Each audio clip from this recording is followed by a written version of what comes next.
Hello, hello, hello. What's going on, Chris? What's going on? All right, it's just me and you today because Tish had she pretty much got tied up with some other stuff going on. She's trying to get her inventory together for the year, and she got caught up with her inventory, so she wasn't going to be able to make it with us today. So we kind of like we're taking over for today. DJ's Definitely rule. understand that. DJ's rule. So what we're going to talk about today, I think this is the perfect time because like for most of the time, beginning of the year for most businesses is we're trying to establish and get ready for what to expect for the year. And I know we have for the last couple of weeks we've been going back and forth talking about different operations, different software, how AI can help pretty much take over and run things in the company to a degree, even though we have to feed it. So we talked about a lot of different things. So today we're going to talk about trends, costs. To me, I really want to stress costs and operations because I honestly don't think people understand how a DJ company operates and why the cost is different. Because I think the DJ industry is so unstable when it comes to the cost, and I really want to stress the difference because um, today I know I was going over information with a client, and just to hear like how she was in a group and other brides were talking about just getting together a playlist because they're saying the cost is too much.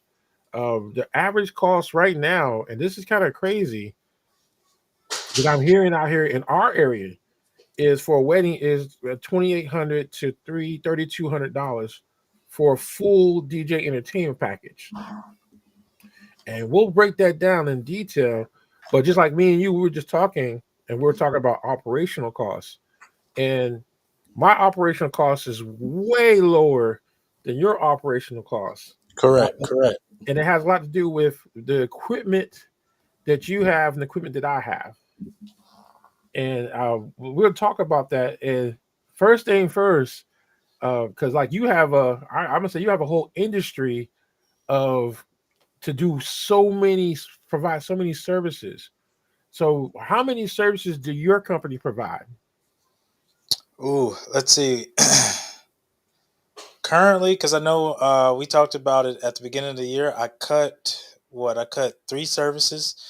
So right now we have photo booth, we have dancing on the cloud, we have just of course DJing. So right now, as we speak, then you have just your regular sound enforcement. You're looking at around five to six different just services now um, that we offer now. After cutting some of the ones that are well, I forgot about Monogram. So yep, So, your equipment inventory, I know we have two. Most DJs we don't have the same inventory. correct. I know your inventory is different than my inventory. Any other DJ, we're going to have all different inventory to get what we get the job done, and that's where we'll have a difference in the price. When it comes to doing taxes, we talked about how the new stuff is what gets us, but the old stuff doesn't do much for us. Um, Correct. and that's just something that comes with their territory. But like for difference, my company and your company, the difference is like your LLC, correct? Correct. Correct. I am a sole proprietor based on those things. Um, my operational cost for my company is 300. Your operational cost is pretty much probably up there close to 1,000 a month. So that plays a big has a big impact on how much we charge. Exactly. Exactly. So when we talk about different things and different packages, let's say for example, if you took a standard system and say, okay, all I want the DJ to do is to show up with just the equipment and play the music, even that has a significant different dollar amount There's so because many variables with that. it is because like with me and you, we show up with our own equipment. Like when I say Yeah. that, I'm talking more so just the basic. Like you have the podium and you Correct. have the American DJ stand. I have the Correct. American DJ stand, and I have the the fastest DJ table set up. So I have different modules as well. Where most DJs that are their cost is lower, they don't show up with they don't even show up with a table. They're relying Correct. on the guest. Correct. So Correct. that's where the price value goes up and down. Now, what the trend that I'm seeing right now is it's starting to look like some of these companies are charging too much, but they can probably validate why they charge what they charge, Correct. which make that's what I'm not against trying to stuff, but like when you have different prices in the market, it looks kind of extreme. Like if I'm only charging $800 or $1,000 to do a wedding, and I have this person over here charging $3,200 to do a wedding, then someone has to explain why is there a gap that big Correct. in our industry. Correct. And it goes and it's like I said, if we all had the exact same equipment, it would be completely different. Right. If we It all wouldn't had make the sense. same operational costs, like you have a storage that you have to pay. You have $200 for storage per month. Exactly. I don't have Exactly. a storage Exactly. fee. You have the CRM, you have your AI, you have so much stuff that controls because you also have a career that you're doing as well. I do this full time, so a lot of things that you're having to pay for, I can do myself because I have the time to do it. Exactly. Yep. So I want to make that clear to everyone that when you start hearing different prices, it's more so of how that person is operating. They're technically how they're living has a big piece. Full-time DJs versus part-time DJs, there's a significant change as far as like how much money it costs to keep their business running at a standard. Correct. So another factor you got to think about too is backup equipment, right? Right. Um, if the DJ doesn't have backup equipment, what are they gonna do if something goes wrong, right? Um, so if both speakers that they bring to your event don't work, then what are they gonna play on? You know, Right. I think you and I just kind of looked at some speakers that are coming out or that just Ooh. released, and for one speaker it was $4,000. Yeah. $4,000 for one speaker. Now, granted, there are some less expensive speakers, but you know, we look at what do we look into a speaker? What do we want out of a speaker? What capabilities do we want? Right? Are we looking to say space? Are we looking for 120 distribution angle? Are we looking for a long range throw? So again, it kind of goes into the equipment that we buy. That's kind of where the difference into what we buy as equipment goes into, and that's going to dictate the price. Something that typically does 120 degree distribution is going to be your column array. Right. Column arrays are a little bit more pricier than just your regular top speaker, like 12-inch or a 15-inch speaker. I got my QSE K12, the K12.2s. They're a little bit cheaper than my column arrays. I mean, it kind of is what it is. However, I still needed column arrays to do some of the functions that I needed to do. They're a time saver, Right. space saver. And they're So smaller and they're not that hard to. I mean, and most speakers now they're not hard at all. It's more of a plug and play. Um, exactly, you're not really having to do a lot for balance and sound quality or checks. So pretty much it's more of a plug and play. exactly, Um, and then it comes to like space, because I know we were talking about the issues that we run into when we go places that have a downtown area, but yet that we can't get into those areas because we have to take our truck and trailer, or car and trailer, or SUV and trailer, depends on what you're using to get in there. So exactly. most of the time, if you don't have a system set up, I had to do that when I went to Charleston last year. Is I had to have a system that allows me to just take my truck, and I cannot take a trailer. Right, That becomes a major that by itself is what caused the price to go up for us, because we're having to purchase put more money into the equipment just for compatibility. Exactly. Exactly. So those are things. And then I mean the basic stuff that we have to pay for is like music. People don't understand that we don't go to Spotify or what's it what's the one YouTube. We have to Exactly. actually pay for our music. And it can become very expensive. It depends on, like, especially when you're doing music videos, music in general, because most of your record pools now, I mean, they start at $20, but they go as high as, I think the highest one I've seen so far is 79. Exactly. Um, Exactly. and that's one of the things that we're really paying for. That's where my operational cost is different. Is that the majority of stuff is it goes into my website, my music, and my insurance. That's it. I don't have to worry about anything else. But some of these other DJs, hey, they're doing the bare minimum, so the price again reflects that. Well, see, you brought up another factor and a variable there. Insurance. Not all insurance are the same. Not every DJ carries the same insurance. My Most of insurance them don't policy. have. I mean, I was most DJs don't gonna say have most insurance. don't even have insurance. Right, Exactly. So I was gonna say my insurance policy probably looks completely different from your insurance policy. Now there might be a lot of things that are similar or alike because the ones who carry insurance, there are things that we tend to keep the same just for venue sake, what venues require us to have. But far as like if I had a total loss, right? My coverage that is gonna cover is gonna look completely different from what yours would cover because right. you have different equipment. You have Bose, I have QSC, JBL. I also have 3 photo booths. I have 2 photo booth printers. Mhm. So my equipment I'm trying to cover at a total loss is going to be way higher. Right, So that's another complete variable that we hadn't even thrown in or we hadn't even dove into far as overhead costs.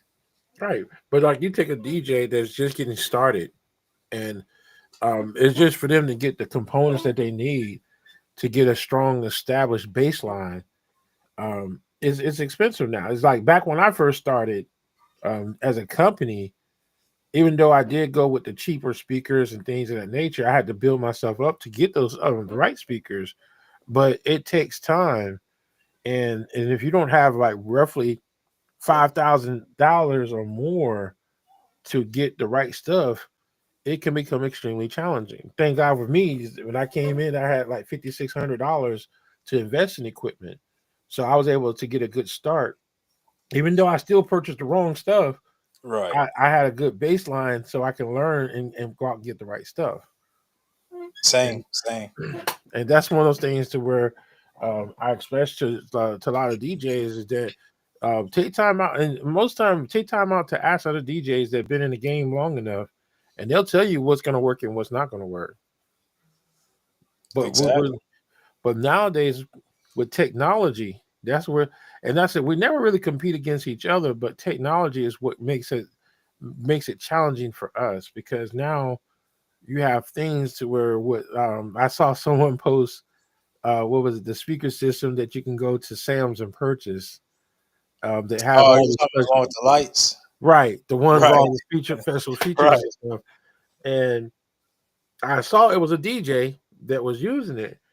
And the question I had was, okay, if the speaker can meet the needs, then hey, by all means, it has the light show going on, it meets the sound quality, that's perfect. But for some of us that look at that, we're looking like, okay, that's not feasible for what we do. If you're doing a wedding and you got these speaker going off with all these different lights at all the wrong times, it's just there's a certain, you have to fit it in to where it kind of like complements the setup versus disturb the setup. Correct. Correct. And those are things like people go out and they purchase light systems that they can't control. That becomes a problem. So as time goes, we learn how to modify our equipment into fitting in to where it's a perfect part of the vision that the client has for that special day, that wedding day, that retirement. And that's where it becomes very costly. And then when we're talking into our operations, like the biggest piece about operations, each DJ entertainer slash DJ entertaining company have different operations. Like with you, you have a full, I mean, you have a full, was it CRM Correct, correct. that goes in, does the contract. It pretty much gives the client a database to where they can go through and modify. I mean, it's pretty much they're managing their entire event through your software that you have that runs your company. Exactly. So, And go oh, ahead. sorry. Go ahead. I was No, gonna say, go if ahead. you're like me, I like structure. I mean, that's just kind of built into our, and you Right. you can contest to it. Just your background is structure, right? So I like something that I can go in and I can see that's either color coded, it's in order from the date, and then it's in order from actions, and it tells me exactly where I am in the process. Because, like you said, I am not full time currently. However, I will be transitioning to full time here shortly, soon, in a couple years, maybe 5 years. Fingers crossed. So, but even with that, I fell in love with this CRM that I probably will keep it. It's just because it just makes my life so easy. I can go in and I can just look at the different events that I have booked, and I can just look at the color, and it tells me I know exactly immediately without even clicking on anything, and I know exactly where I am with that process. I know I can see exactly where clients are with their planning. So anytime unless they do not do it on the CRM, they pull off the planning forms and they do it, outside of the CRM. That is the only thing that when I can't see is when they take something off of the CRM, because you can download the forms and you can save them on your computer, you can save them on your tablet, and you can do everything. However, they haven't made it to where they can just re-up. They can send them to me in an email, but they can't re-upload them. That's the only downside I haven't seen on any CRM yet. So I do ask my clients to fill everything out in the CRM. Don't download it. If they want to download it and work on it, that's fine. But if they just, I ask them that they do type everything into the CRM. That way I can see, everything. And then when I do my follow ups, I can ask, I see, oh, it looks like they're kind of stuck at picking the first dance or something. And I can remind them, hey, this helps you pick out for a first dance. It pulls like the most 100 first dance requested for this year. Here's some, just some ideas of to try to get you over the hump of what's going on or where you're stuck at. And that's what and let's what does the CRM stand for? Just so people Uh, understand what it don't is. quote me on this, and I can look it up real quick. But I want to say I think it's records management. Okay. Let me. I'm gonna look it up. Because I know when you were saying CRM, I know what it means, but I know some clients, some individuals out here are like, okay, what's the CRM? Oh, And customer relationship management. there you go. See, I was close. You was close. You was almost on the target. You like, Right. but that's one of those things to where I stress to people that when you have a company that uses a CRM, that's cost. That costs money. That's something to where that goes into their operational costs. So that is something that's big. Me, I have my own. I am my own CRM. Right. So okay, let's see. I got a comment. It's best to get professional help and information. Absolutely, Oh yeah. Absolutely. Absolutely. and Look, that's I, where I call Mario all the time. Mario, and I run things against Mario, Corey, Tavares, like I'm everybody. the same way. I always got to bounce it off of someone because as a DJ entertainer, you learn. It's a learning process. Exactly. And as you learn how to adjust. And you really, if you're serious about it, about being a DJ entertainer, you really have to take time out to properly manage it.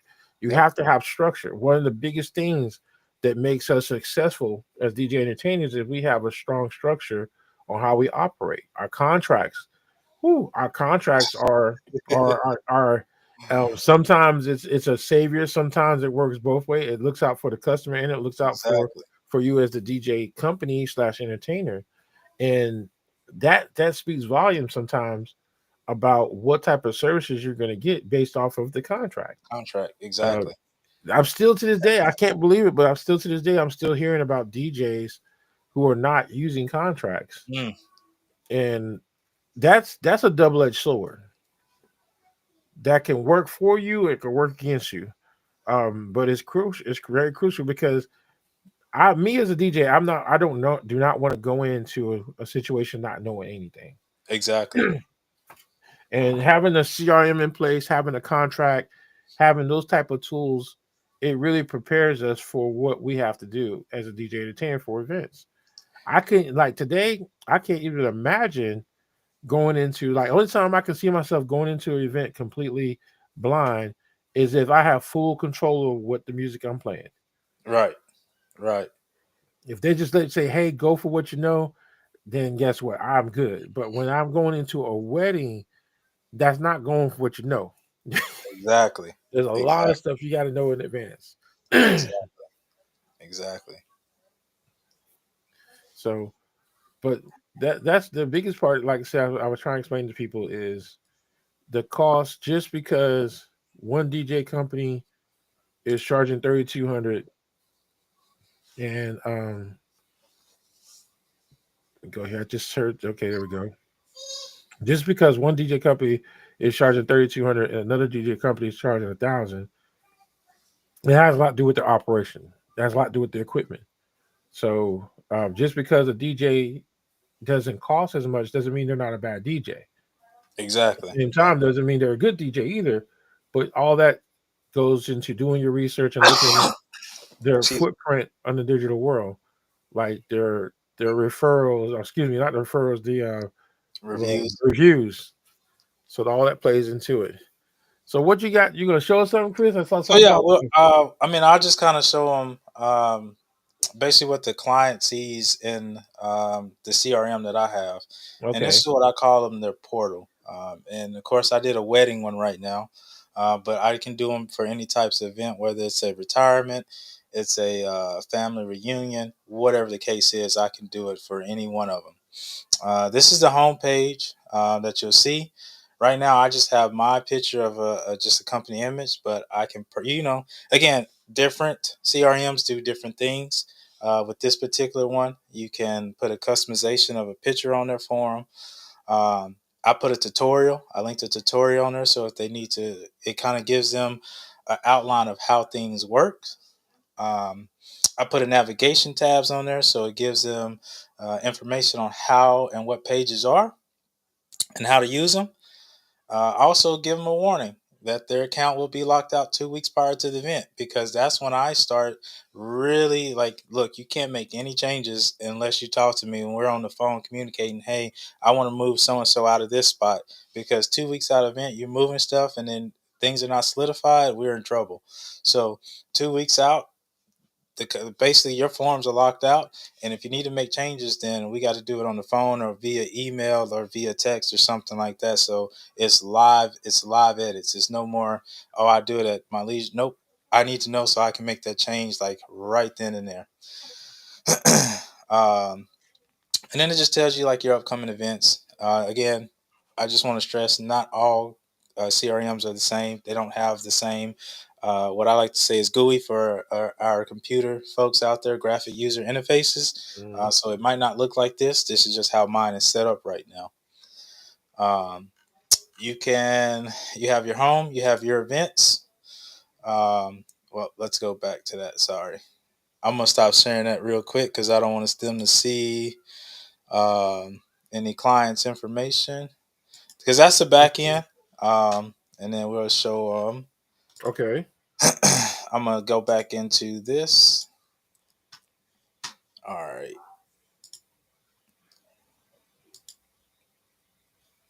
let's see. All right, here we go. All right, so we're back. So we go to this one is my events, and this is basically the only event that's up. Again, this is just a trial one, so I can show everybody what you get when we say CRMs, because you might not know what a CRM is. And then this gives clients just a good idea of why sometimes costs are different as well. For what I do is I put the date of the event. So For examples, this one is January 1st, 2030. It gives the package. So it's or the event type, it's a wedding. The package is my Condor package, and it's the most popular. The status is pending, meaning I haven't signed a contract, I haven't made any payments on it or anything like that. If you go to my profile, again, it's information about the client. Um, you have a contact person, which will be the client. Right. This is very important for vendors because we got to know who to get in contact with. Yes, we've talked to you over the phone or maybe email or text, but we need to know your information. Far as legalities, things like if we're sending you documents or whatever it is, we just need to know like your information. A lot of times I don't get mailing address. However, there are times where I do try to send out cards and stuff, but thank you cards or either anniversary cards. If I don't get an address, then I mean, I just don't. I send it out in the email. Um, I don't. I'm not a repo. I'm not a collections agency. If you don't pay, you don't. I'm not. I don't. I don't show up. So you ain't got to worry about me showing up to your address. As far as that purpose is, I know clients like, well, I don't want you showing up. I'm not going to chase you down. That's what the contract is there for. Right. You're legally bound to pay, and once you pay, I'm legally bound to show up. However, I know there's some talks about different things with that. This is how you get in contact with us, right? Um, we'll go back to my events and we'll just kind of dive a little bit more into this. So, like I said, for me, this is how I plan everything. You have your music, your forms, and your timeline. You can go into your music, add requests, view requests, print requests. So if you want to request some songs, you can request all your songs in here. You can review what you requested. And then if just for whatever reason you want to print your request, you can reprint them. I can also send this special link out to your guests to where they can only access your requests for music and they can request songs. And what I like to do is I like to, anytime if I do like a guest request, I like to make sure that the client gets an email saying that, hey, so and so requested this song. And I Right. do that because now you're a vector in that song, right? If you see they requested it and you tell me, hey, Chris, nope, absolutely not, I'm not going to put it in there. I'm just going to delete that out the request. They will not see any of your information. All they can do is request a song and that's it. They can't see anything like your financial. They can't see any of that. They can just go in, say, I want to request a song, and that's it. Right. Any of your planning forms, they're going to be here. We'll just kind of look at some. So we're not going to go too deep into it, but these are your planning forms. Um, you put all your names that you want, different types of events. Um, so your planning forms, and then your timeline. If you want to do a timeline, you put your timeline in here. Right. Let's go back to plan my event. Again, you have your event details. This basically gives your event details, start time, end time, basically the again type of event, the booking status. Your event ID doesn't mean anything to you as a client, but it does mean something to me. It's just I can track the events. Right. It tells you the service, and then it gives you a description of service. So again, and we can talk about this. So like for me, right, I don't mind disclosing prices. So for my Condor wedding, for me it's 1850. Again, is you get three options for photo booth. You can get a mirror booth. You can get the traditional. Um, you can get the traditional booth, or you can get a 360 booth, right? And it comes with the attendant. If you get the photo booth, it comes with prints. If you Right. get the 360 booth, you download the video right then and there. So I have to have dedicated router and everything for the 360, and then of course I have to have the media, the printers, and everything for the photo booth. Um, of course, you also get cocktail hour. You get ceremony. With my ceremony packages, it comes with four microphones, and then uh, every every service has its own set of equipment. So I don't go swapping, taking this one to go over here. So ceremony is going to have its equipment there. Cocktail hour is going to have its equipment, and Right. reception is going to have its equipment. And then it goes into payment options, so you can pay, and it tells you basically how much you've paid and what your remaining balance is. Um, we can go. It goes into your contracts, and then I also put in just other little helpful documents like a wedding day emergency kit and stuff like that. Invoice, client receipt. You want to go into look at the contract or anything, Mario? Or Yeah, let's go ahead and okay. do that All right, so because we'll look at this one. This is the older one, and we can look at the older one as well, and we can look at the newer one, and we can compare. So this is your newer one that I have. It starts out with basically saying, this is a contract between the company and the client, and then okay, it also tells you the date that this contract will be effective. Um, Again, it gives the client, and then it tells like what services I'm going to provide, right? So package, the start time, end time, location, the date, the retainer fee is $150, and then the total price of the package. Payment options, basically the retainer fee is not refundable. That retainer fee is basically standardized, pretty much not the amount, but just the non-refundable standardized. It basically is there for us to not take another booking on your date unless you're a multi-ops company. I right. am not a multi-op, so that ensures you that I will not take another event. I will be there at your event. Like Hmm. that's all it does. It takes that date off the market. Once I take that date off the market, I cannot put it back on there. So I turn down other contracts. So that's why that is non-refundable to a certain degree. Um, Late penalties. I don't really have late penalties besides return checks. So, however, I did get away with checks. So just because I've had so much issues with return checks, I'm gonna be doing away with just taking checks altogether. Right. I used to have up here at the top. I used to have like to fill out the checks to here. As you can see, it's no longer up there. That's because I'm doing away with it. I just did not take the check um, verbiage out yet. So then it goes to the company obligations. This is what you should be looking into your contract. What is the company? What is the obligations of a company, right? You always want to make sure that the company, is holding itself to some obligations, right? Um, I always say I'm going to arrive at minimum an hour before service, right? A minimum, and that's just a minimum. However, if you look down, it will tell you when I actually will arrive. Right. And I'm going to tell you, of course, professional grade sound equipment. I don't go into detail of the sound equipment because, and it's no offense to anybody, but if I do, you're going to be like, yeah, I don't know what that means, but it Right. sounds great. Right.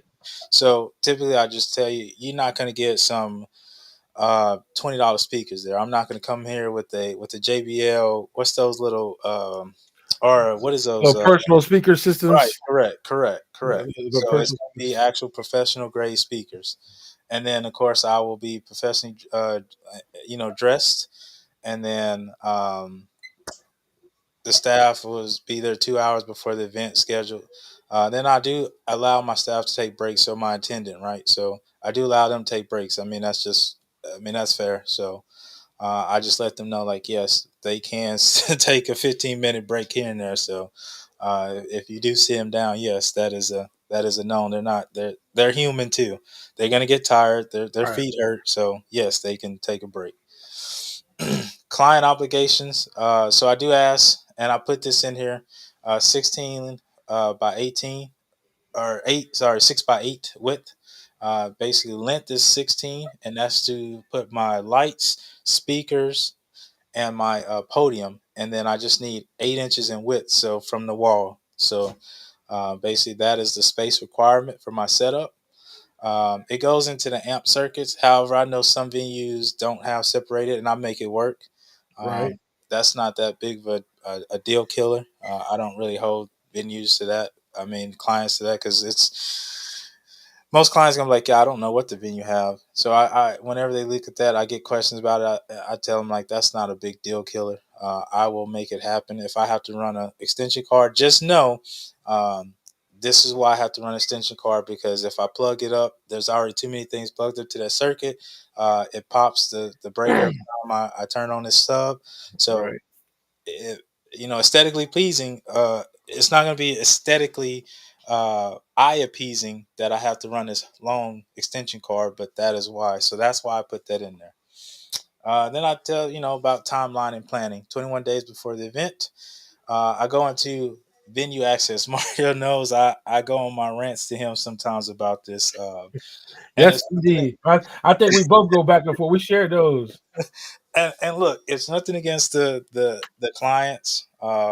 It's just more or less, if you hire vendors and we have a certain time to get out the venue, just respect that, because we're all trying to get back home to our families.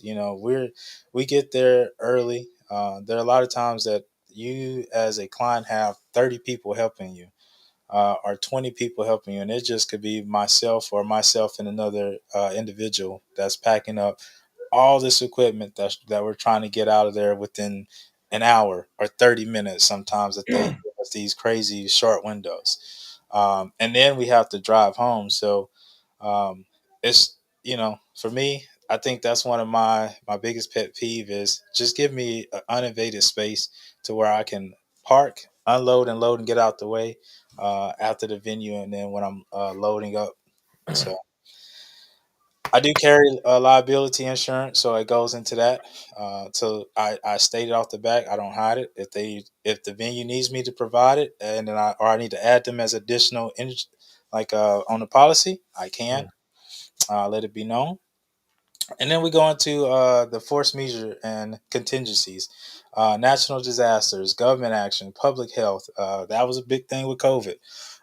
Civil unrest, severe weather, cyber attacks, power failure, venue emergencies, right?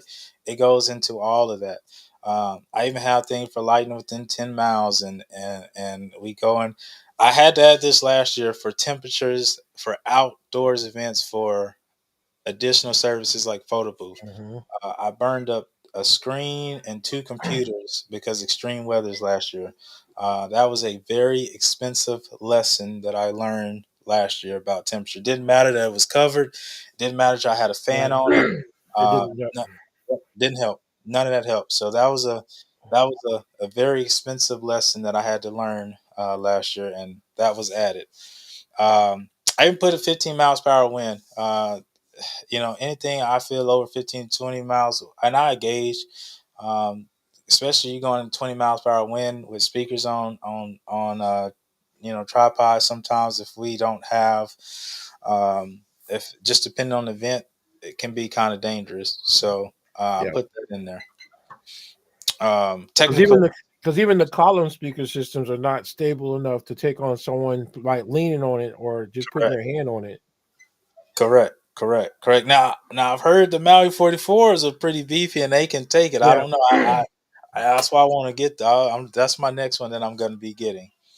Uh, we go to technical contingencies, right? Backup equipment on site. I also let it be known that I have battery. Now, however, this is my biggest thing too. If you need us to have battery, and Mario, I don't think we talked about this, right? Not all DJs have battery powered options, right? Right. They don't have power stations. You're absolutely right. Right. You're right. So I know Mario, and he was one of the first ones who heavily invested in power stations, and then I think I followed suit a little bit. We probably did around the same time. I Right. know I had a generator, and then I was started slowly getting away from the generator just for the sound, gas, and I was like, I got tired of with messing with that, and I started going to the batteries. Um, those things are expensive. Those I things are mean, yeah, expensive. and that's that. But it makes life so much easier. It does. But it costs you. Anytime it's easy, it's gonna cost you. It's gonna cost you. Because my whole ceremony system can be battery powered operated. I don't need an outlet. So you ask me to go on a beach, you ask me to go in some wooded creek area that doesn't have battery or outlet, excuse me. I can run speakers. I can run everything that you need me to run, Right. microphones, everything, right? But it's still the batteries and everything. The battery powered speakers and everything. They're not cheap. They're a little bit more expensive than just your regular average speaker. Then we go into cancellations and rescheduling, right? Um, I, I try to give money back as I can. So if they cancel 180 days out, I give full refunds. Anything between 100, like that's less than 180 days, that's between 179 days and 90 days, we do 50%. And this is, and I'll give you this is not a punishment. It's basically you have to gauge on how much of a hit is your company taking, far as all right, now we're within 3 months of this date. How likely is it for me to actually book this date again? 3 months, you got a 50% chance. That's just honestly what it is. There's a 50% chance, right? Right. Um, anything under 3 months, you basically are hoping somebody gets a last minute cancellation, has a change of heart, like you know what, I didn't want a DJ, but now I want a DJ, or there's emergency cancellation. Like that's what you're after 3 months. That's what you're banking on. So it is a big detriment to the company when you cancel after so many months, and the company has already said no or rejected to other clients who potentially wanted that date. And that's the only reason why you see companies with the rescheduling fees and refund policy. Now I do things differently for military because I get it. Military, they move, they get PCS orders, they get deployment orders. So military is a whole different ball game. It is, and the thing is, cancellations, and that's one of the things. Like being, and that's one of the things being around military towns and having clients that are in the military can become extremely challenging. I know one year I had like I think 11 cancellations due to the Right, fact that there was something going on in the world and the military had to be relocated, and that pretty much took a heavy hit. But that's just again that's something to where we have to put together boundaries to protect ourselves from situations like that. Now, me, I know the way the market is here in Fayetteville area. Even if I cancel, and it's very rare that I can't resell sell a date.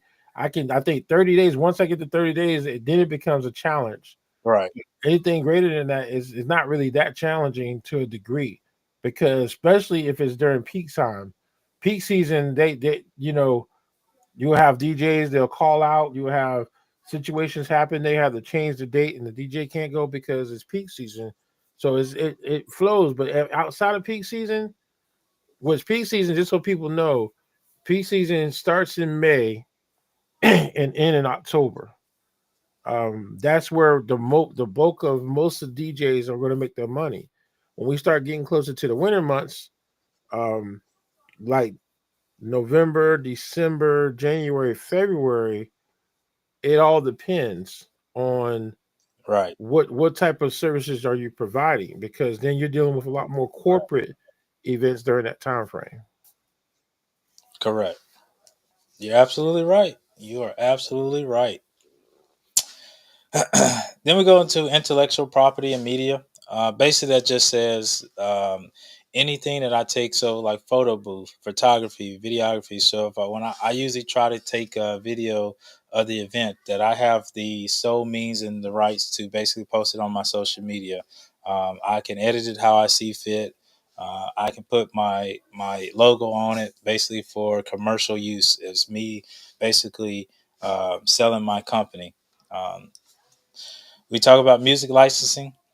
We touched on that earlier. Like I said, I know a lot of people send us their Apple playlist. They send us their Spotify playlist. Um, I take that playlist and then I have to go. If I don't have the song, I have to go find it Right. on a record pool. It's I mean it's just kind of one of the things is you gotta pay to play, honestly. And I look, I'm not knocking any DJ or company that doesn't, that just uses it. I know there are some services now. I do use uh not Title. What's the other one? I know you're talking about stems. No, it is Title. Sorry, it is Title. I do use Title DJ. So like when I get requests, if I don't have the song and it's like a request, like in the moment, I can find it. But that's super like iffy because not all streaming services have every Correct. song. And then sometimes, what if you have spotty internet? You know, so and then it just goes into like if there is an issue, what are the actions? So me, I tend to for me, I tend to try to solve it within each other. So we go into um, mediation before we go to Right. litigation, right? Before we have to take it to court. So if we can solve it, so say let's just say I didn't provide a service that you thought I was supposed to provide. I go into the contract. It's not in the contract. I show you it's not in the contract. Then at that point we have no. There's really no merit that I was supposed to provide that service. In my email, I pretty much make it very very clear to please review everything. Like make sure every service that you want, every add on that I told you you're gonna get, everything is there. We're human. Sometimes we miss things. So there has been times where somebody's like, "Hey, I don't see this," and I'm like, "Oh, you know what? You're right. I apologize. Let me add that real quick." And I'll delete the contract and I'll re-add it. And I was like, "Good catch. Thank you for for catching that." So there have been times where I have just overlooked or my mind was going too fast and I thought I typed it Right. into it and put it in there and I was thinking I did, but my fingers didn't actually put it in there. So um, there have been times, like I said, where I have just plumb forgot to put a service in there and they it's been found. So um, let's say um, I've had failures on. I had a failure on one of the Coast Park. It got moisture in it. When it was raining cats and dogs, and I had to come from the outside venue. Um, I had to kind of pre-stage the equipment to the venue open, and to get everything in there on time. And it got moisture Right. in it. Just wouldn't. It clogged up and went fire. Granted, it was out of my control. However, I did issue a refund for that. I just gave him a full refund. So again, I try to mediate things prior to going to litigation. I don't think anything should be that serious to where we had to go to Right. court. But I do put it in there.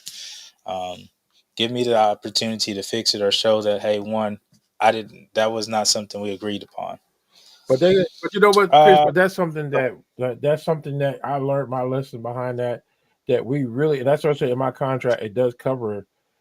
We really have to understand when you put us in a hardship in a setup that is extremely difficult to deal with, like when it comes to setup time, or if it's right. bad weather, that can cause some serious. I mean, I've know right now. I can say right now, I have lost two speakers, a controller, and a mixer because I was exposed to the rain. Uh, Correct. that is something that people need to understand. I've even lost the iPad because it was raining and it fell into a puddle, and I was so upset because hey, the area that I was supposed to be using was not accessible for me to download my equipment. So I had to go a whole different route. And because of that route, iPad fell in the water and it got ruined. I've lost a lot of Yep. equipment based off of clients not paying attention to the venue or the environment that they put us in. And so you really have to cover yourself in the contract with that. Because nowadays, if you don't have a plan A through Z for backup, you like I said, you gotta do the right thing, give that money back. Yep. So we'll put a dollar amount on mine last year. Last year, when if I remember correctly, it was 4327 that I lost worth of Mm, equipment. $4,327 worth of equipment due to when it was the hottest day. Uh, three things burnt up on that day, and then when it rained, I lost. That's when that controller got messed up. right. So yeah, We ain't got no cheap yeah, stuff either. It'd be different if the controller was like $1. It'd be different. We just okay, yeah, we just throw it away, go get right. another one. But we're talking about most controllers now. A good controller is running you anywhere between 600 to almost like I said, I'm gonna say almost $2,500.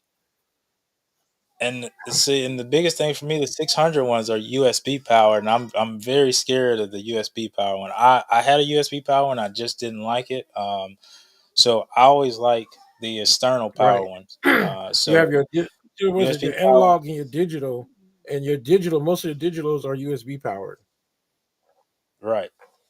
So, complete transparency. I know that was one of the decisions because I did raise my prices this year, uh, just slightly, and that was one of the factor and reasons of raising prices. Is um, one, of course, the trend of how much equipment is rising, to buy backup equipment and to continue to buy equipment to continue to do other means of things. And then two, I had to replace so much equipment last year that it was just, I mean, I had to. My hand was kind of forced. So you kind of go to legal terms, or sorry, additional terms. So now I go into talking about the venue, right? Because some venues have volume Yes. levels, and I basically cover that, saying that I have to comply Right. with all venue requirements. That's not even a topic we can discuss. If the venue said I can't do it, I can't do it. It's not, well, what if? No, the venue said I can't do it. Now, if you get the venue to say I can do it, then they give me my confines that I can do it in, then I can do it that way. However, until they tell me I can do it, I can't Right. do it. Um, Safety protocols as well. We talk about safety protocol, and then we talk about communication. After that is basically you sign the contract. I do digital signatures. This one is not signed yet. You don't see a time and an IP address, so this one is not signed. So this one is still open.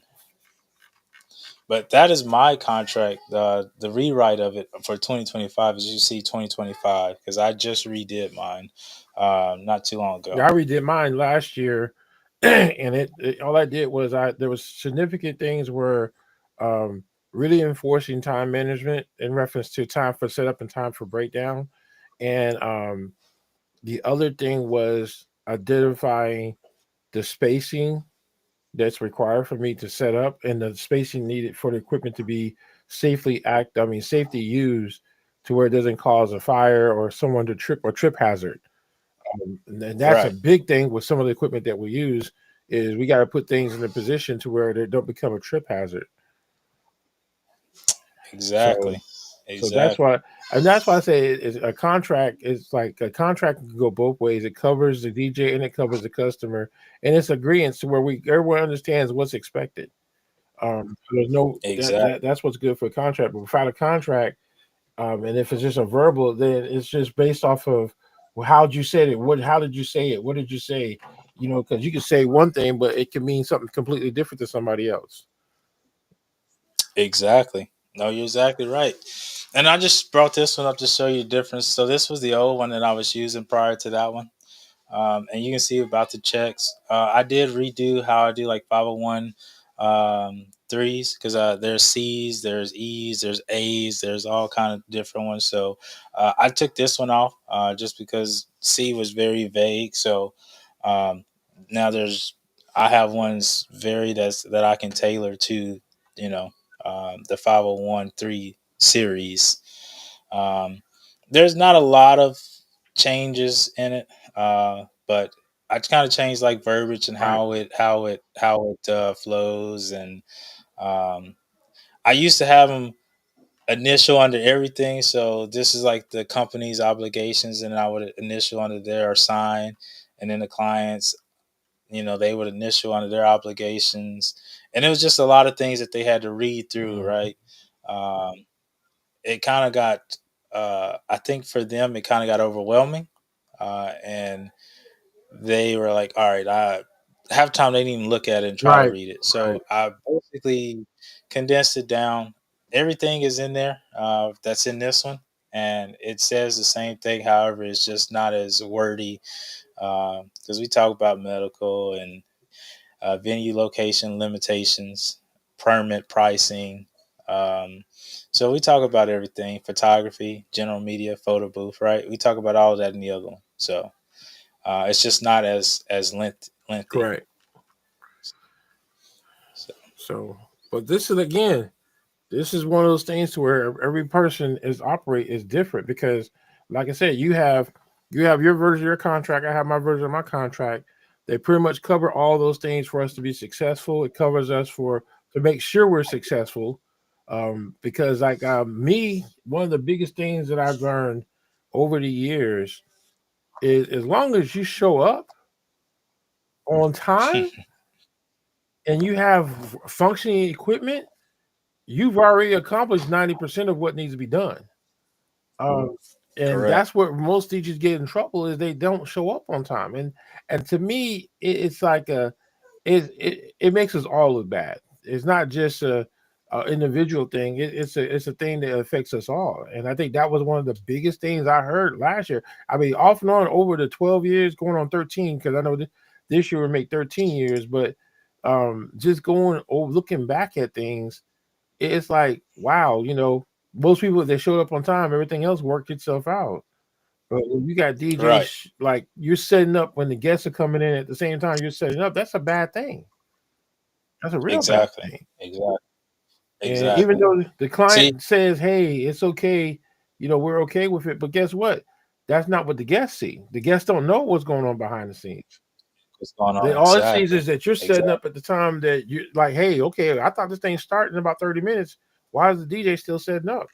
You could have agreements all day with that client that everything was okay because of something that they didn't want to pay for or something they didn't want to do, but it makes you look bad.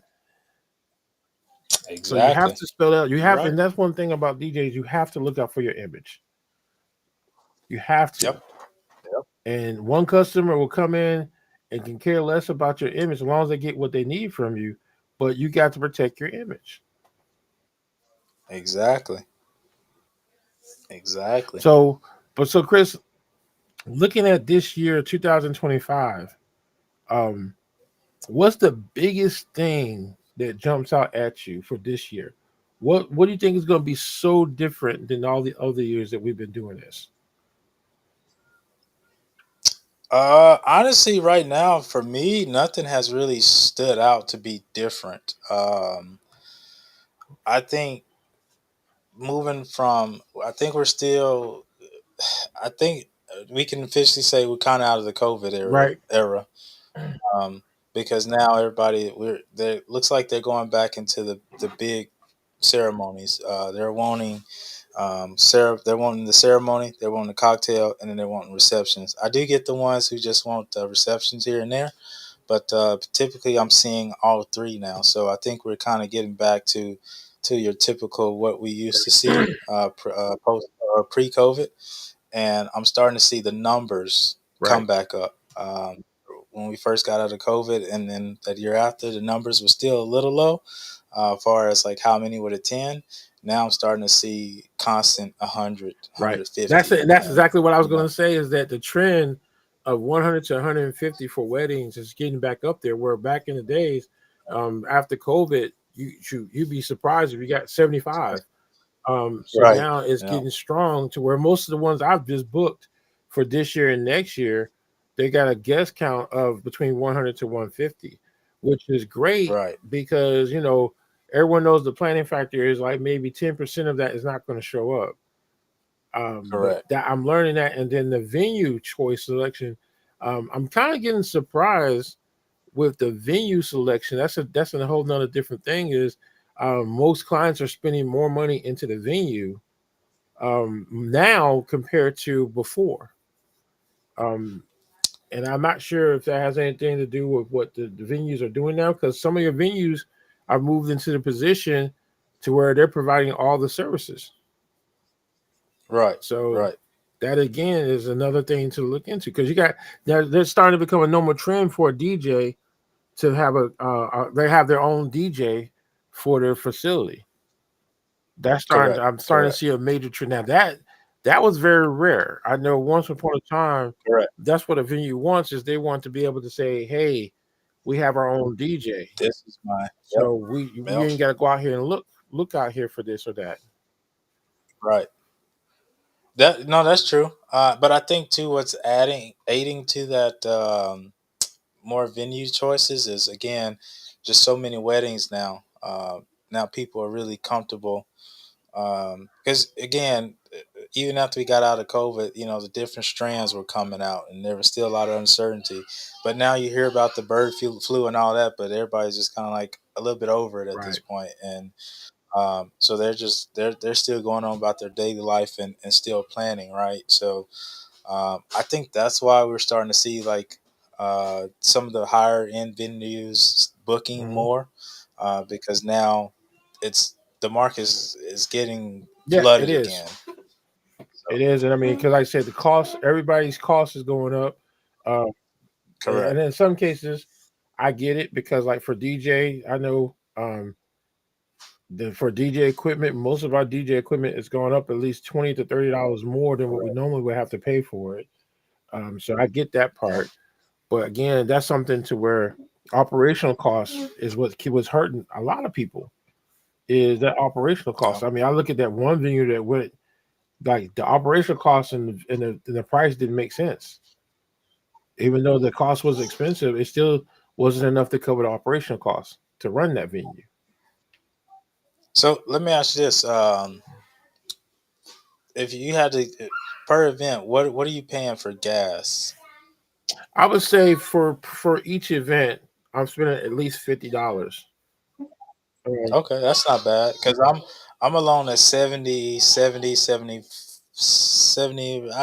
75 per event. Because and then that's within the that 70 or 60 mile range. And now if I go out of that, right, I'm right. I'm Because like everywhere. me, when I say 50, I'm talking because most of the venues that are within an hour, those are Right, the ones that like because like Mariani's, for example, is almost close. It is an hour away, but it's one right, of my most popular venues. I do average about 8 weddings per year at that location. So going there and coming back, that's a full tank of gas, especially when you're right. pulling a trailer. Now, if I didn't have to pull a trailer, it'd Exactly. be different. But anytime I have hooked up that trailer, it kind of like takes away, it doubles up the load on how fast my gas goes. Oh, that kind of rhymes. It doubles up the Exactly. load. Okay, yeah. But but that's something that again, all that has to be taken into consideration. And a lot of DJs again is a quick buck, or they're not taking time to manage it correctly. And I stress to people, no matter what you do, if you want to consider a side hustle, do it to a standard. Um, make it make sense. Like I said, if you're going to drive and your time, make the price make sense. I know Yes, when I first exactly. started this business, every DJ that was well known in the DJ entertainment side of things, the standard cost was $400. No one can Mm, go below 400 now, unless it was for a special, But that was like, hey, as DJs, we need to control our pricing, so everyone sticks to $400 or more. And because what people were doing back then is they were trying to say, well, this DJ said he'll do it for 200. Well, guess what? You go with that DJ and you go let him or her do that for 200. So we had a tight network. Now I'm seeing that network, a lot of network is gone because most DJs are just trying to get a gig so they have lower prices. So they kind of undersell themselves what their value is. So then you have some of us who have grown over the years where we're able to easily make $1,000 for an event. And then you still have the same DJs that are stuck with the $200 to $300 gigs. And they say, well, people ain't gonna pay it. Well, if they can find someone cheaper to do it, yeah. But the thing is, you got to really highlight, why am I the right DJ? Why should you exactly. pay that? And it takes the time to where if you're not communicating, and I think that's one of the things I've seen across the board just over these last 3 weeks, just doing some more research about some of the changes that are taking place, is the communication part is the biggest selling part of your brand, your company, your services. If you can't explain why your services are the best one, why are you going to go with me? Why do you need to use me as your DJ? What is it that you do that no other DJ does? And you have to show Yep. your Yep. value. Like me, I provide services to where not only do I covering down for being a DJ, but I'm also a safety net when it comes to videography and photography. So that's just like, whoa, that's an extra. So a lot of people look at that, they're like, okay, well, dang, you know what? I'm even though I'm still gonna get this videographer or this photographer, you are kind of like the safety net just in case if they mess up or something goes wrong. Show why your value is like, and then a lot of people say, well, how are you going to DJ? Well, it's technology. If you know how to implement your technology, because most of the stuff, I only got to push the button one time. It does not have any effect on my DJing services at all. But a lot of people are like, nah, that's too. No, you're trying to stay in your comfort zone. And in order to grow a business, you have to stay in a position where you're never comfortable. Right. You Correct. got to Correct. stay Yep. uncomfortable. But once you get Yep. comfortable, that's when you start making mistakes. Yeah, you're right about that. You're right But for about my that. DJs, I really want to stress to them that you got to come up with a game plan to justify your costs, to justify your value. You really got to take time and don't just let someone tell you this is what I'm going to do, because that's why most DJs that come up in club systems, they have a hard time adjusting their prices because they're so used to getting paid at $200, $300 to DJ in the club. Same thing with some of my skate DJs. It's the same thing. It's like you're used to getting paid under your value, but most times you just go with it because it's just an easy buck, and or you're trying to be helpful to a degree. But most of the DJs, look, I'm telling you, $2,800 to $3,200 for a wedding. Ooh. Yep.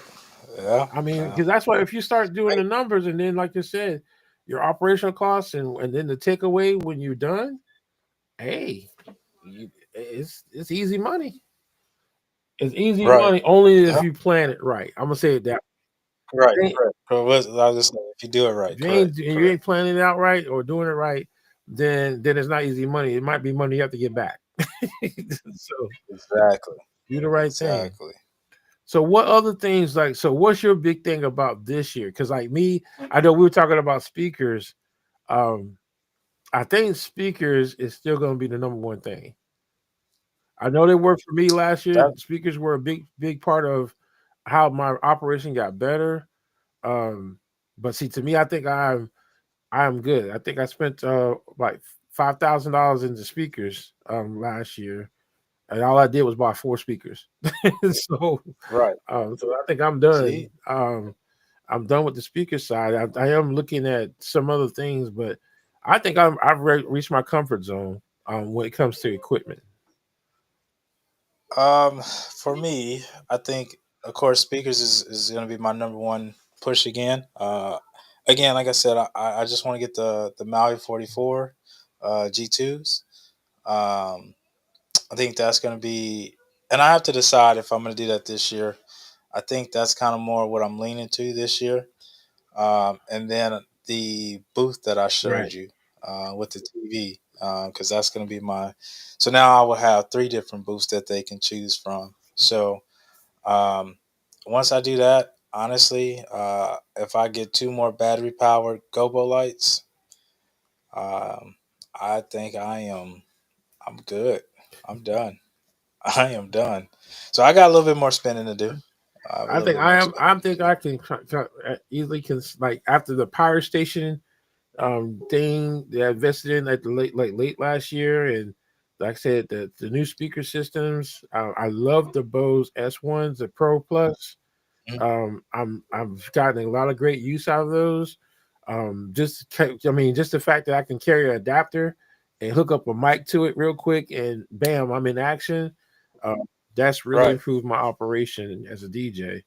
Um, so that's just something to where nowadays, as a DJ entertainer, you have to look at the equipment, and if you can't get a multi-function, a multi-use out of it, then it might not be a good investment because nowadays most of the equipment that's coming out, you can use it in so many different methods and so many different ways.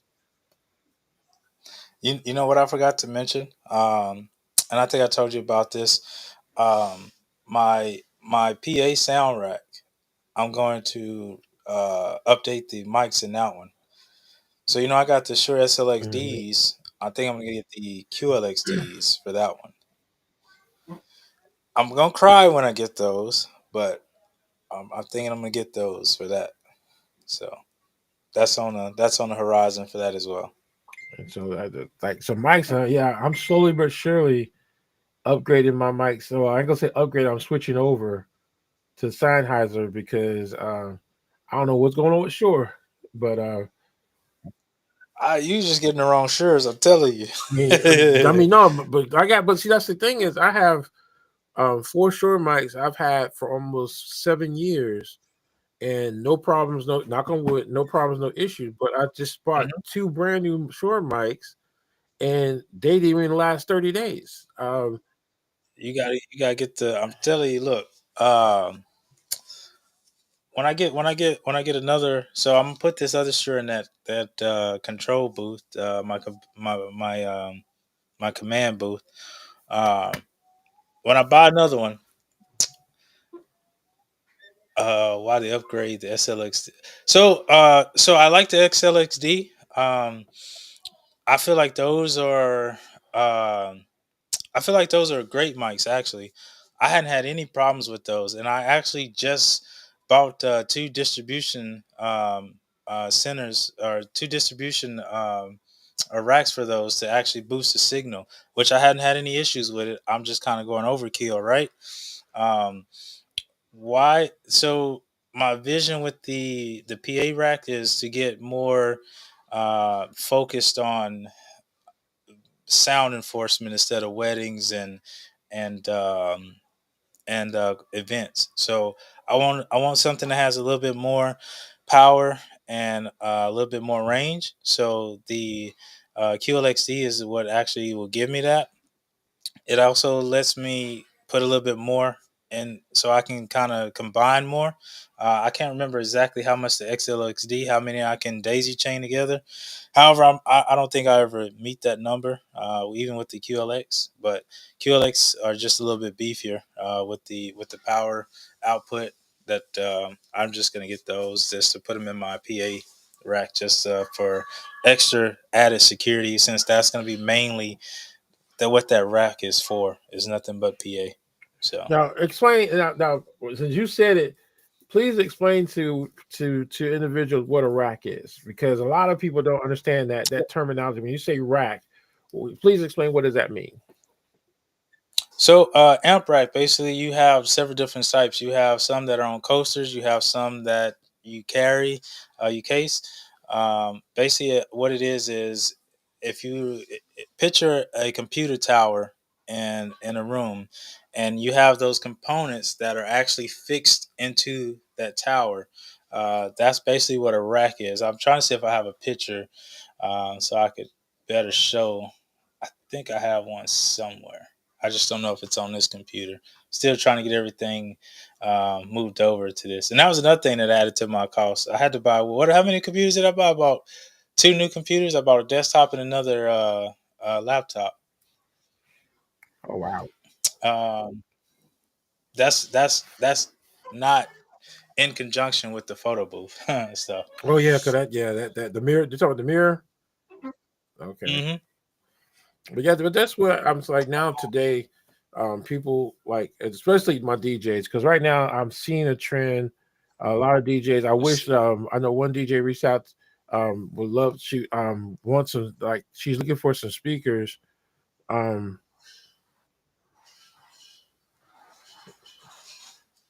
I'm gonna try to send he one says real why the quick. upgrade, the XLX is nice.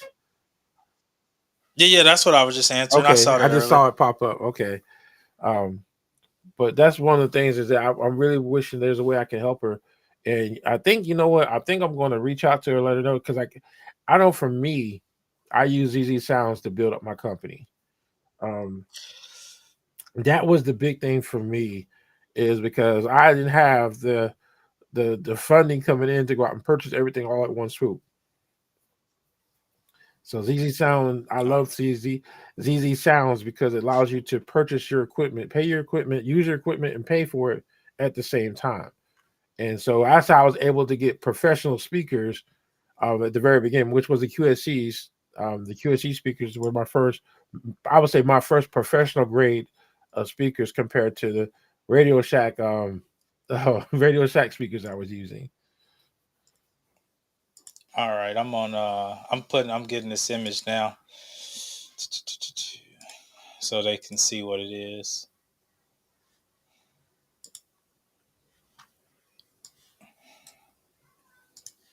Where is it?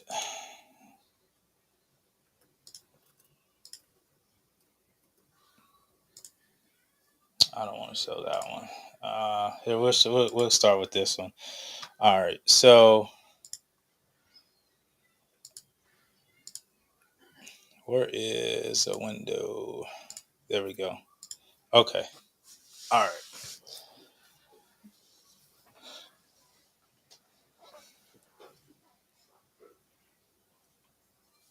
It's ready to be shared. Okay. So this is I had to hit the. Okay, here we go. all right. So this is like the top portion of the amp rack. Your mixer sits again. There's several different versions of these. This is just the one that I have. This is I think this is a 14 unit rack. So you'll see 14U.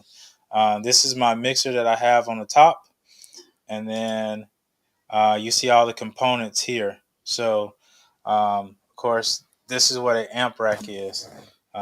This is an old model because I have 4 mics in here now.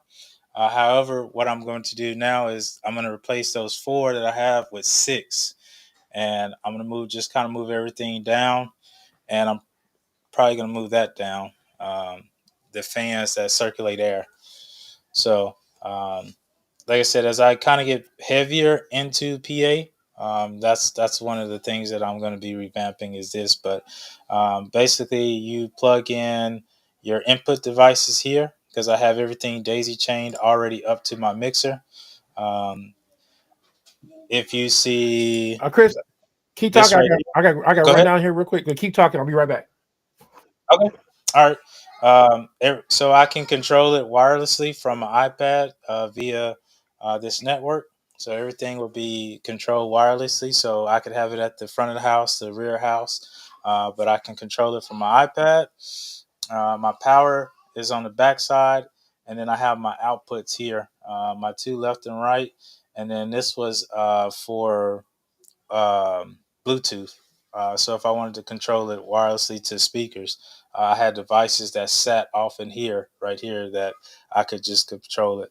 However, now with the different Bluetooth devices that they have now, I'm probably going to remove this right here. So now I can make these inputs, and then I can just use the Bluetooth devices that they have right here and here to send sound out now with all the new development of Bluetooth. But this is basically antenna distribution rack here. This is made for this one. Currently, what's in there are 4 Phoenix Pros. That's why I essentially have knowledge of Phoenix Pros. I am not a big fan of Phoenix Pro. They have their applications. However, for professional PA sound and stuff, when you're trying to do long range, I'm just not a fan of it. I do not think it does justice. So I will be getting rid of those and going, like I said, to the QLXDs. Um, in this drawer right here, this is where I keep all my microphones, batteries, all the other accessories, and any odds and end pieces that I might need. And then, of course, this is my power distribution, which actually powers everything on here. So from the back, power comes into here, and then I just flip this switch, and everything's powered. It also has 2 lights, so if I'm in darkness and I need to look for something, I can. But that's what an amp rack is in a gist. So, and this is a digital mixer as well. You can see the microphones in there. So, Yeah. See me every time I see this setup, it reminds me so much of the DJ booth in Korea. Because, and I'm sitting here and I'm thinking, like in Korea, the technology they're so far ahead of us when it comes to technology that it's ridiculous. Because that setup is similar to how the club system has their setup and their thing, and their club system um on the installation. Was it from?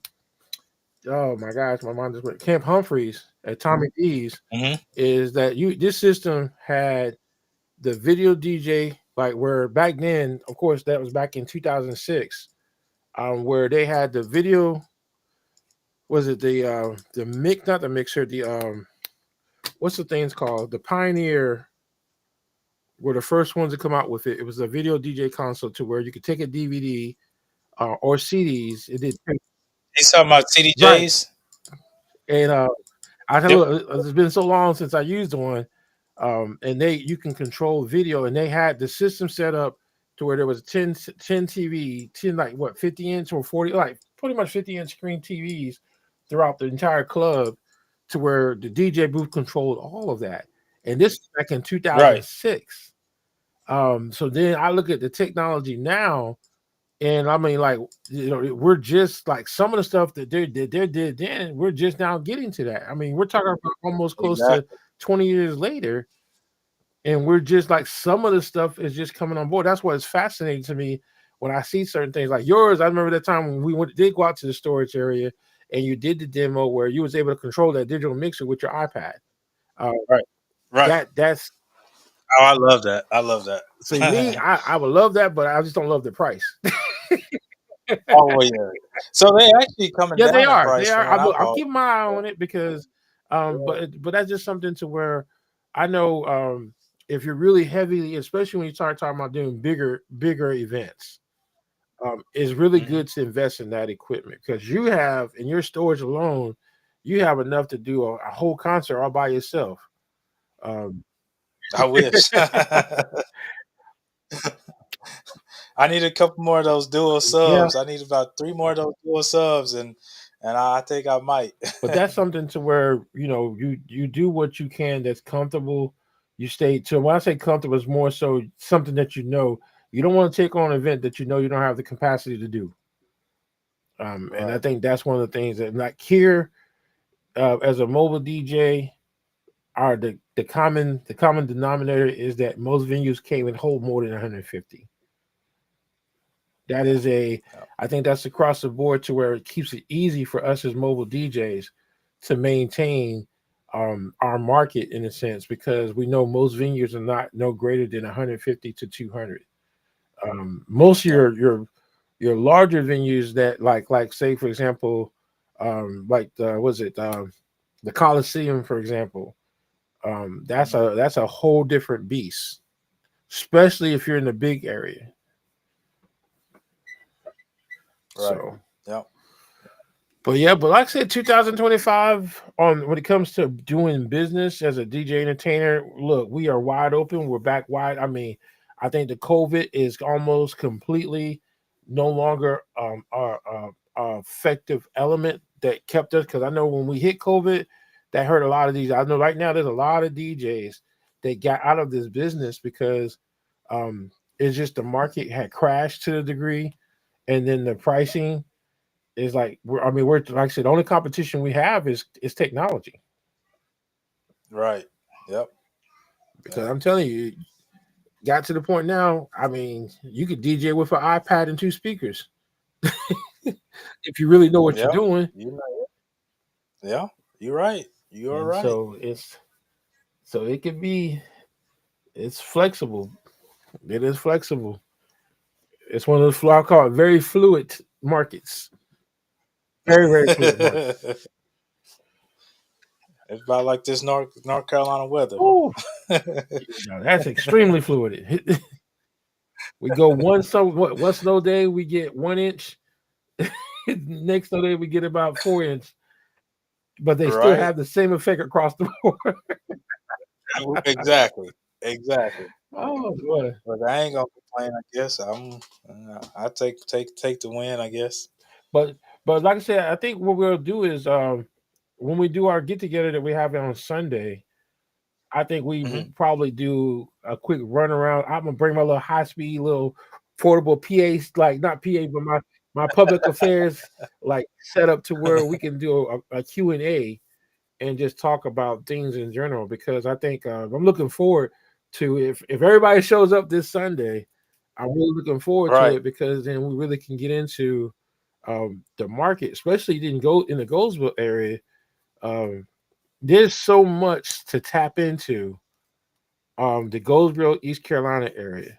Um, it's like, I mean, if you get the closer you get to Greenville, the closer you get to being a DJ in the 1990s. Because I'm telling you, I've every time I go out that way to an event, it just amazes me that you still got DJs that are still using amps. Uh, that Right. that is not knocking them or anything like that, but I just remember them days, and those were days I used to hate because you had to carry those heavy speakers. The speakers sometimes were not that heavy, but them amps, and then at the end of the night, you had to let them cool off before you can pack them up. I don't miss them days. I don't miss them either. I don't miss them either. I had to mess with a passive and an active system last year, and I that was enough for me. I'm done Yeah, I with it. mean, I'm completely all it's active a now. different. Well, I've been active since starting, but Yeah, I became active when I bought those QSCs. When I bought those right. QSCs, that was a whole nother thing. And then from the QSCs, I went to the Bose systems, and like I said, I'm in heaven now when it comes to like speaker Right. systems and capability. I just love the idea. Now, Bluetooth, I still don't care too much for Bluetooth because of the delay. But Hmm. what Bose is doing now with the adapters that they have coming out for their speaker systems, I think they're pretty much the most accurate besides Sennheiser, or pretty much the delay is not as bad. Right. But you did notice that they're still coming out with more adapters. Right? Wireless Yep. Yep. wireless systems are starting to become a real That's big not going thing. anywhere. That's not going anywhere. That's the new trend. That's what I was saying. Is in my rack, I had it wired up to put. I forgot the original system, but now I'm gonna get rid of that when I redo that rack, because you can just get the adapters now. So it's literally plug and play. It's XLR plug and play You adapters talking at about this the point. ALDI? What was them adapters that Uh, yeah, we always say it, but I could picture them because they're the Alto, the the Alto. alto one. Yeah, I was so Yep. mad. I bought those things. I think I used them things maybe 3 times. I use them extensively, but now it's no point now because you have to set the volume on Hmm. those. They got volume Hmm. control on those. I ain't got Now, time for all that. Look, I'm gonna set the channel on my transmitter and receiver, and we now, done. I think the time I Look, picked we up done. a signal from a radio signal from the police, like the police talking over the radio, I said, okay, I'm done. Because I was flipping out. I thought it was something off of YouTube or something. And it was a radio. I had picked up a radio call from the police going through my speaker systems Yep. at an event. And I said, oh, no, I can't. That never can happen again. Right. Yep. See, Javaris said alto. Yep. Alto. Yep. Yep. Yep. Look, we got to get him on. Yeah, I know. Yeah, the Altos. Yeah, we gonna put you on the spot. Hey, we gonna put you on the spot. We got to get him Yeah, on. because, yeah, you're right. Look, get him out here. Yeah, but like I said, but this is again, um, I mean, me, the biggest thing I would love to do this year is do a lot more to help out a lot of young DJs coming into this, because there is a dying need of DJs. Like right now, the Right. market is booming. It is booming, and if you're Yep. not tapping into it, that means you're not doing something right. And I Right. keep saying it: if Right. you don't have a Google business page, you're losing out. Okay. Well, look, We'll we'll get make with you. sure we catch you next time. We do it every Wednesday at 6 o'clock. So I'm looking forward to you. Yep. Well, we're about an hour Yeah, and we're. 30, I so think we yeah, we're 30 gonna go ahead and minutes shut it open. down. So It's time to go yep. visit the fam. But Yep. ladies and gentlemen, I hope So y'all enjoy the show. If y'all again, if for all my beginning DJ entertainers out there, if you need assistance, you need help, or you have questions, look, don't hesitate to inbox us.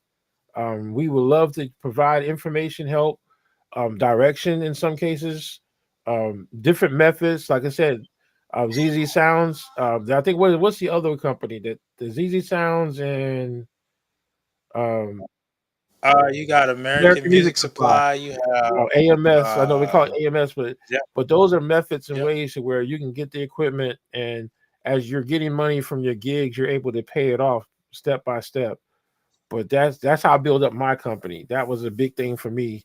DJ Easy Hutch, DJ Nate shared that information with me, and that allowed me to build a very professional company, DJ entertainment company, by using those two platforms. And they, again, interest free. Um, Go in. Normally, like I said, you build a good reputation, you build your own credit rapport with them. And as long as you maintain and you keep up, hey, that what you can do gets higher. yeah, yeah, yeah. But but again, yep, this was a good show, Chris. Like I said, next Wednesday. I know the main thing is that we took over today because Miss Tisha, she had to do her inventory to get ready for the rest of this year. But like I said, hey, welcome all DJ like vendors, anyone who would like to come in and speak and highlight about what's going on in the industry. By all means, let us know. We'll put you on and give you a chance to talk about the goods, the pros, the cons, the all the above. Yeah, we gotta get some florists, cake designers, some of their aspects and views of what they're seeing. Yeah, because I'm telling you, like most of the venues, yep, we'll see you on Sunday. Yes, sir. And just so people understand what that is a group of us. Majority of the DJs in the Goldsboro. I think I'm the only DJ that's not going to be in Goldsboro. It's not coming from Fayetteville, but it's a group of DJs. We're getting together to hang out, chit chat, talk about the industry, talk about what's going on, and see how we can improve our actual industry.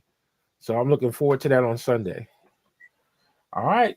So y'all have a great night, and we'll see y'all next time.